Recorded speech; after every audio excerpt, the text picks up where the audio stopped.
Oi pessoal, hoje vamos continuar os estudos sobre ligação iônica e eu trago para vocês a formação de compostos iônicos. Ontem a gente já falou de um composto iônico que foi o cloreto de sódio, né, o NaCl, muito conhecido. Falei para vocês que era um exemplo clássico e no final da aula eu ainda falei sobre a estrutura cristalina desse composto, ok? Hoje eu trago para vocês outros exemplos de substâncias iônicas. Primeiramente eu trouxe 4 elementos químicos: o cálcio, o oxigênio, o sódio e alumínio. Com esses 4 elementos químicos podemos fazer uma variedade muito grande de compostos, tá bom? E eu trouxe aqui alguns exemplos bem didáticos para vocês. Primeira coisa que vocês têm que observar é a camada de valência desses átomos, desses elementos químicos. Por quê? São elas que vão interagir uma com a outra, né? Quando elas se chocarem ali, os compostos, os elementos químicos se aproximarem, a parte da nuvem eletrônica, a parte mais externa deles, que vão se encontrar e vão se combinar, tá bom? Tratando-se de ligação iônica, vai ocorrer aí a transferência de elétrons e nós vamos ter uma atração eletrostática conhecida como ligação iônica, tá bom? Essa combinação. Então, tudo é uma combinação entre átomos. Então, muita atenção aqui na camada de valência do cálcio, que tem 20, né? A ordem energética é a mesma ordem geométrica. Então, a camada de valência dele é o último nível, que é o 4. Tá bom? No caso aqui, a última camada só tem um subnível, que é o 4s2. O que você percebe? Tem 2 elétrons na camada de valência, professor. Ele pode ganhar 6, ou ele pode perder 2, tá bom? Para ficar com 8 aqui na penúltima. O que a gente tem em mente? Tá? Você, como um químico já um pouco experiente no ensino médio, percebe que ele tende a perder esses dois, tratando-se que é um metal, como a gente falou na última aula, ele é um metal, e os metais eles têm alta eletropositividade, tendem a formar cátions, a gente já estudou isso bastante. Então ele vai ficar com a penúltima camada com 8 elétrons aqui, ó, 3s2, 3p6, tá bom? E vai completar o seu octeto, formando o cátion cálcio 2+, assim como o oxigênio que forma, tá bom?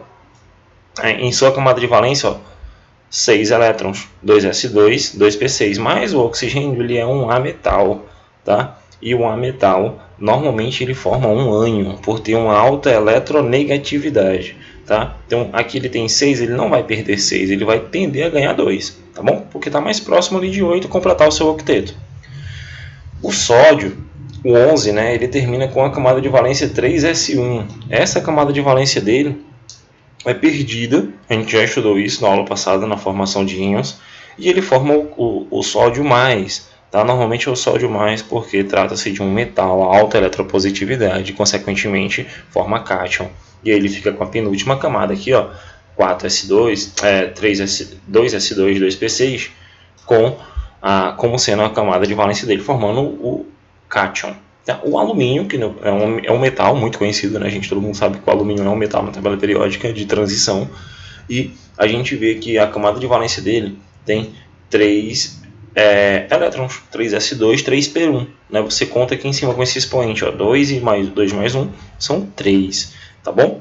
E aí ele tende a perder esses 3 porque trata-se de um metal. Tá? É mais fácil ele perder esses 3 e ficar com a penúltima aqui, ó, com 8, tá? 2 e 6, 8, do que ele ganhar 5 elétrons, tá? Então ele forma o cátion alumínio 3+, certo? Então esse foi um estudo rápido aqui das camadas de valência e de como elas formam os seus íons, cátions e ânions, tá? Então a partir dele vamos ver alguns exemplos. Eu peguei aqui o cálcio, tá bom? E o oxigênio.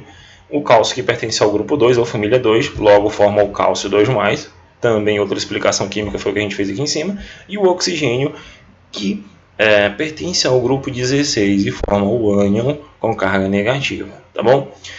Ele fala como a fórmula iônica representa a menor proporção existente entre os cátions e ânions presentes, a fórmula iônica do sal de cozinha, no caso o NaCl. Já essa substância aqui, ó, o cálcio e o oxigênio, o que a gente percebe? Ele tem 2 elétrons na sua camada de valência. Ele tende a perder para formar o cátion cálcio 2+. O oxigênio, ele tem 6 elétrons, ele tende a ganhar 2. Então, um vai compensar o outro. Um vai transferir 2 e o outro vai receber 2. Então, o que a gente percebe aqui? Ó? Olha a fórmula iônica dele. Tá? Deixa eu botar aqui para vocês. Olha aqui a fórmula.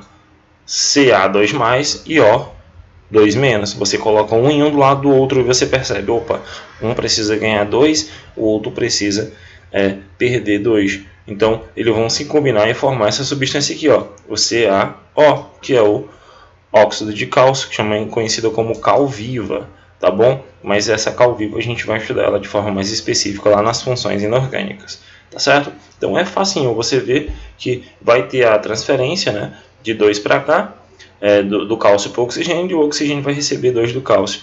E assim eles vão ter uma atração eletrostática formando esse composto. Ok? Esse é o composto iônico final formado. Essa é uma maneira de você fazer. Coloca ali as camadas de valência e vê como é que combina cada um compensando o outro. O próximo exemplo é o do sódio e do oxigênio. O que eu percebo? O oxigênio, eu já sei que ele tem 6 elétrons na camada de valência. Eu percebo aqui, ó. Eu percebo aqui que ele tem 6 elétrons na camada de valência, 4, 2, 6. O sódio só tem 1.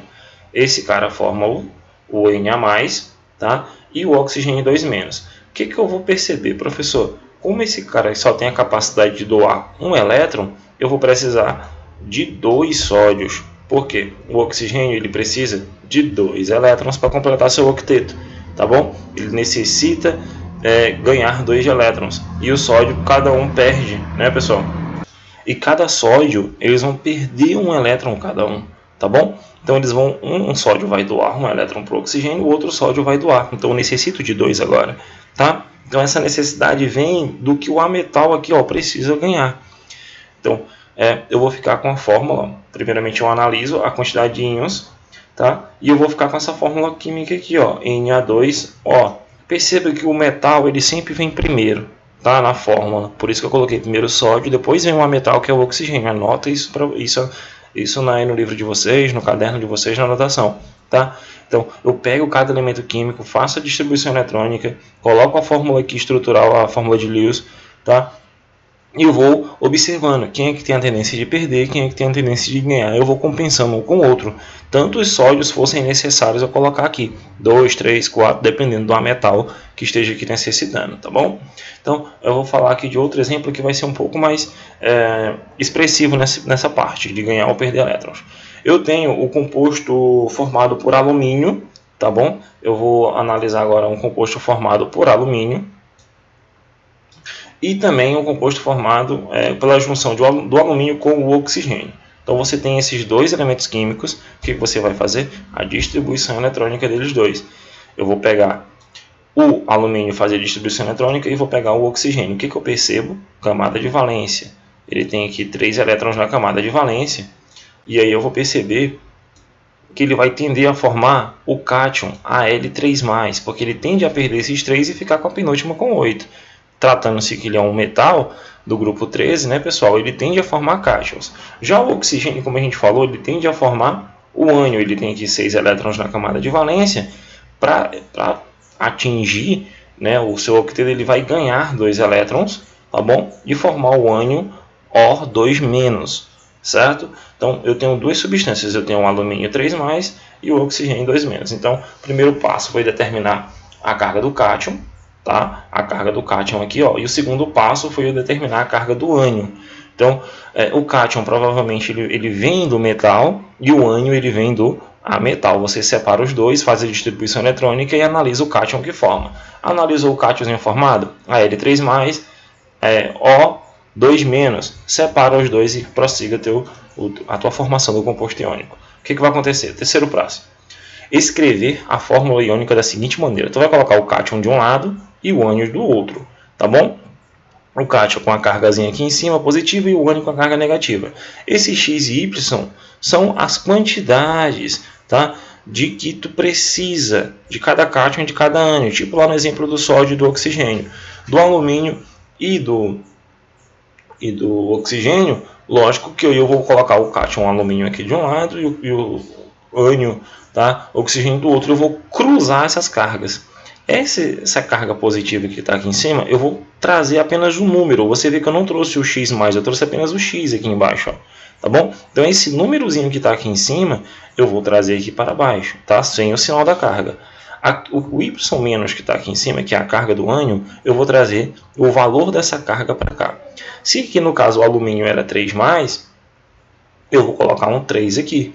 Por isso que no oxigênio ficou 3 aqui no índice dele, tá? No índice do oxigênio, aqui em cima, na carga do oxigênio, eu tinha 2 menos. O que eu vou trazer? Eu vou trazer apenas o 2 aqui para a prestinha do alumínio. Ó. Por isso que ficou Al2O3. Eu cruzei as cargas. Porque fazendo isso, eu vou anular elas, tá bom? E eu vou ter a proporção correta de cátions e ânions que eu necessito para formar o composto iônico. Por exemplo, o total de cargas positivas vai ser o quê? Vai ser o índice Y aqui que eu tenho, vezes a quantidade de carga. Então vai ficar essa soma aqui, ó, tá bom? É a equaçãozinha básica. Você multiplica aqui x por y, dá mais xy, tá? Total de cargas negativas vai ser uma quantidade x que eu tenho do oxigênio, tá bom? Vezes a quantidade y que eu tenho aqui. Então vai dar menos xy. Se eu somar as duas, vai dar zero, né? Isso aqui se cancela, pessoal, ó. Tá bom? Vai dar zero. A carga do composto iônico não tem que ser zero, tem que ser neutra, tem que ser nula, tá bom? Se tu for fazer aqui, né, daria 2 vezes 3 menos e 2 menos vezes 3. Um vai compensar o outro e vai formar o composto iônico. Então é assim que eu formo um composto iônico, tá bom? Então eu tenho que ter muita atenção no cruzamento das cargas. Muito simples. Primeiro passo.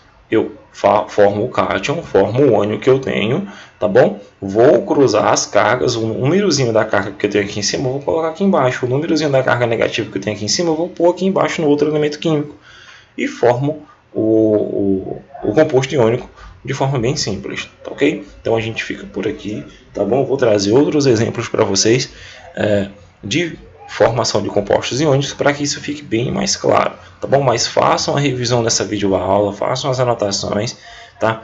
Façam as combinações que eu formei aqui agora, formem as estruturas de Lewis, tá bom?